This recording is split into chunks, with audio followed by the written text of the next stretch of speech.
मैंने क्षेत्रीय passport officer का कार्यभार संभाला है 9 नवंबर को, तो उसके लिए मैं आप लोगों से रूबरू होना चाह रहा था, तो इसके लिए मैंने आज प्रेस कॉन्फ्रेंस बुलाई है। आने के बाद जो मेरा सबसे पहला प्रायोरिटी रहेगा वो ये रहेगा कि यहाँ पे जो अपॉइंटमेंट साइकिल है उसे कम किया जाए।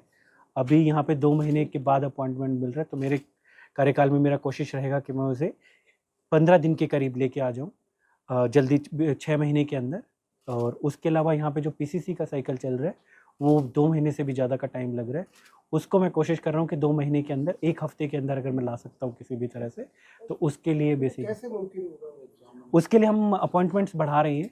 तो जैसे अभी मेरी कोशिश है कि पीसीसी की अपॉइंटमेंट है दुगनी से भी ज़्यादा कर दी जाए, तो उसके लिए हम अभी कार्यरत हैं। और जो कुछ दिनों में हो सकता है कि हम लोग पीसीसी के अपॉइंटमेंट बढ़ा दें। उसके अलावा मिनिस्ट्री ने भी स्पेशल ड्राइव चलाया हुआ है, तो जिसमें हम लोग सैटरडे को भी वर्किंग है, तो सैटरडे को भी हम बीच बीच में कैंप लगा रहे हैं। जैसे 4 तारीख को एक कैंप लगा था पीएसके में, हमने अपॉइंटमेंट्स रिलीज़ करी थी। 18 तारीख को भी पीएसके में अपॉइंटमेंट्स रिलीज़ हुई हैं। तो इस तरीके से भी अभी मिनिस्ट्री का भी फोकस है कि हम अपॉइंटमेंट साइकिल को कम कर सकें, तो वो भी चल रहा है। उसके अलावा हमने यहाँ पे 3 मोबाइल वैन्स भी लगा दी हैं, उसमें अभी 20 अपॉइंटमेंट हम दे रहे हैं, बट अभी हो सकता है कुछ दिनों में हम उसकी भी अपॉइंटमेंट बढ़ा दें। उसके अलावा यहाँ पे हमने बेस ऑफिस कैंप भी बनाया है, तो उसमें अभी हमारे पास 180 अपॉइंटमेंट्स हैं। उसको भी हमारी कोशिश है कि हम कैसे भी करके और बढ़ा ले, 250 250 तक लेके चले जाएं। तो अभी हम उसके ऊपर कार्य कर रहे हैं। फिरोजपुर में जो हमारा पीएसके है उसमें भी उसमें जो हमारी अपॉइंटमेंट है अभी 80 पासपोर्ट की और 5 पीसीसी की, पुलिस क्लियरेंस सर्टिफिकेट की। तो उसको भी हमारा कोशिश है कि हम 100 से ऊपर नॉर्मल अपॉइंटमेंट ले जाएं, और जो पीसीसी है उसे 5 से बढ़ा के 15 से 20 कर दे। सर एक और पीएसके का अप्रूवल था, वो कब तक पहुंचेगा? वो भी अंडर प्रोसेस है, तो उसके लिए बात चल रही है मंत्रालय से। तो जैसे ही अब आता है अप्रूवल और जैसे ही सारी चीज़ें फाइनलाइज हो जाती है, क्योंकि उसमें हम भी इन्वॉल्व हैं, टीसीएस भी इन्वॉल्व है, फिर स्पेस रिक्वायरमेंट भी होती है, तो काफ़ी चीज़ों का, क्योंकि आप अभी जो हमारा है उसमें हम लोग 1200 अपॉइंटमेंट दे रहे हैं। अभी कोशिश है विदेश मंत्रालय का कि कम से कम भी 2000 से ऊपर हम लोग कैटर कर सके, इतना हम लोग रोज का अपॉइंटमेंट ले सके। तो उतने बड़े के लिए बड़ा स्पेस चाहिए आपको, फिर हमारा रिक्वायरमेंट होता है, हमारे पार्टनर्स का रिक्वायरमेंट होता है, सिक्योरिटी भी देखनी है लोगों की। तो काफ़ी चीज़ों की जब सारी चीज़ें मिल जाती हैं, सारी चीज़ों का की क्लैरिटी हो जाती है और सारी चीज़ सब स्टेक होल्डर्स ऑन बोर्ड आ जाते हैं, तभी उसका फाइनलाइजेशन होता है। तो अभी हमने कुछ साइट्स आइडेंटिफाई कर रखे हैं, उस पर काम चल रहा है। चाहे जैसे ही कुछ फाइनलाइज होगा तो then we will let you know. Sir अभी तक जो कंप्लेंट्स आती रही हैं कि पासपोर्ट ऑफिसर और जो मेन एप्लीकेंट्स हैं उनमें काफ़ी गैप रहता है, और उसका फ़ायदा कुछ लोग एजेंट्स, या ये शिकायतें आती है कि बहुत सारे पैसे जो काम मतलब सरकारी फीस अगर 2000 है तो उसके लिए 20-20 हज़ार रुपये लोगों को देना पड़ता, तो उस चीज़ को और उस गैप को कैसे आप खत्म करें? मैंने वॉक इन अपॉइंटमेंट शुरू कर दिए। पहले 75 अपॉइंटमेंट्स मिल रही थी लोगों की जिनको इंक्वायरी थी, अभी मैंने वॉक इन कर दिए। आज का ही मैं बताऊं तो आज अपॉइंटमेंट 75 थी, वॉक इन 135 हुई है। इसीलिए आपको दिखा होगा जब आप 5:15 बजे भी आए तो कुछ लोग थे ऑफिस में, जो कि यूजुअली नहीं होता है। तो आज ऑफिस 6 साढ़े 6 बजे तक काम करेगा ताकि जितने भी लोग आए सबका हो सके। तो आप ये देखिए हम 200 लोगों को रोज कर रहे हैं, उनकी जितनी भी समस्याएं उनको करने के लिए। और जब भी मैं पर्सनली खुद एप्लीकेंट से मिल रहा हूँ, और मेरा एक ही मैसेज है कि आप डायरेक्टली हमारे पास आइए, आप किसी भी एजेंट के थ्रू जाने की जरूरत नहीं है।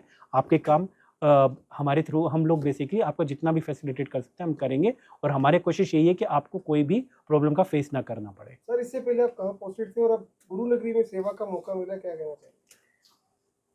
मैं फॉरेन सर्विस का विदेश सेवा का अधिकारी हूँ, तो मैं पेरिस में भी काम कर चुका हूँ, लंदन में भी काम कर चुका हूँ, और मैं इस्लामाबाद में भी काम कर चुका हूँ। यहाँ आने से पहले मैं इस्लामाबाद में कार्यरत था, तो वहाँ से मैं अब यहाँ आया हूँ।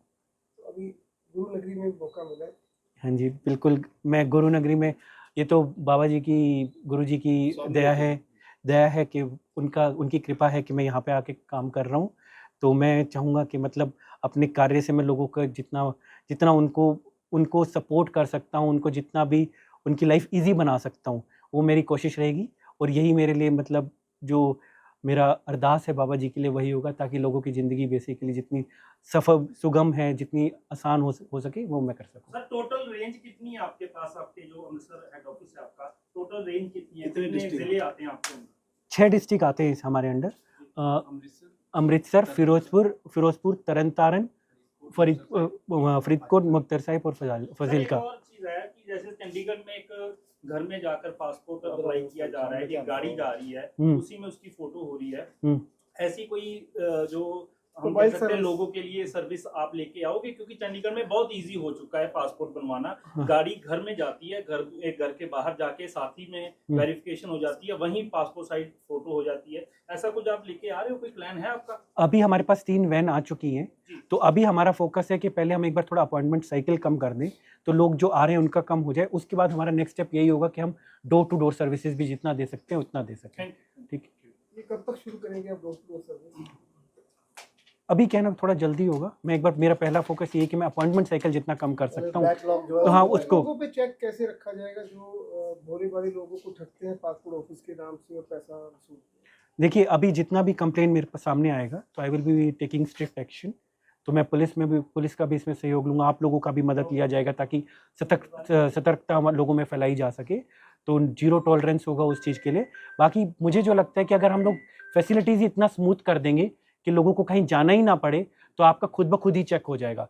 तो अगर आप बिल्कुल ही मतलब अगर एप्लीकेंट को आने के बाद उसे कहीं भी धक्के नहीं खाने, एक ही बारी में मैक्सिमम 2 बारी में अगर सर्विसेज मिल रही हैं तो एजेंट के पास जाएगा ही नहीं। तो आई थिंक जो एजेंट्स का दुकान है वो खुद ही बंद हो जाएगी। तत्काल के लिए क्या पैसे कितनी चाहिए? तत्काल हम नेक्स्ट डे दे रहे हैं, तो आप जाके चेक करेंगे तो कल की डेट में आपको तत्काल Sir, मिल जाएगा। whenever new officer Hmm. comes, Hmm. he always gives statement कि इसमें agents नहीं आएंगे, ये होगा, red tapeism नहीं होगा। But पिछली बार भी हमने देखा that was continuously मतलब going on। तो how would you, I mean कि red tapeism खत्म हो जाए तो हाफ काम तो वैसे ही खत्म हो जाता है ना?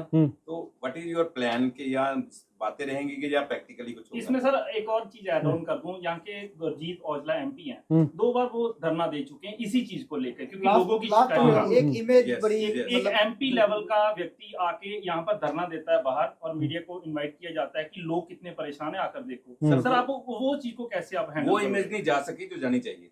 आई थिंक इसका जवाब देने की बजाय मैं कहूँगा आप 3 महीने वेट करिए। आप भी यही है, मैं भी यही हूँ, और आई थिंक आप वो कहते हैं ना, मतलब आप, मेरा काम खुद ही सामने आएगा। तो इसकी वजह हम 3 महीने बाद जब मिलेंगे तब आपसे एक क्वेश्चन रेज करेंगे कि कुछ चेंज हुआ है नहीं हुआ है। इसकी वजह कि मैं बड़ी बड़ी बातें करूं और ग्राउंड पे ना हो, इसकी वजह भी हम वेट करें और मेरे काम को देखें, इसके बाद कोई आपको खास बात जो आप कहना लोगों को चाहेंगे? अपील करना चाहते हो, कोई संदेश देना चाहते हो एप्लीकेंट्स को लोगों कोई खास मैसेज? एप्लीकेंट्स को मेरा खास मैसेज यही है कि आप आरपी ऑफिस के, मेरे दरवाजे हमेशा खुले हैं। हम लोगों ने 10 से 1 वॉक इन अपॉइंटमेंट शुरू कर दिया। आपको जब भी कोई दिक्कत हो, इधर उधर जाने की बजाय डायरेक्ट मेरे पास आ सकते हैं, हमारे ऑफिसर्स के पास आ सकते हैं। हम आपकी जितने भी प्रॉब्लम्स हैं उनका निवारण हम यहीं पे करेंगे। तो आप एजेंट्स वगैरह के पास जाने की बजाय डायरेक्टली हमारे पास आए, तो उससे आपका प्रॉब्लम भी सॉल्व होगा और आपको ज़्यादा धक्के भी नहीं खाने पड़ेंगे। Thank you sir. अपना बैट सर कौन सा है? 2013।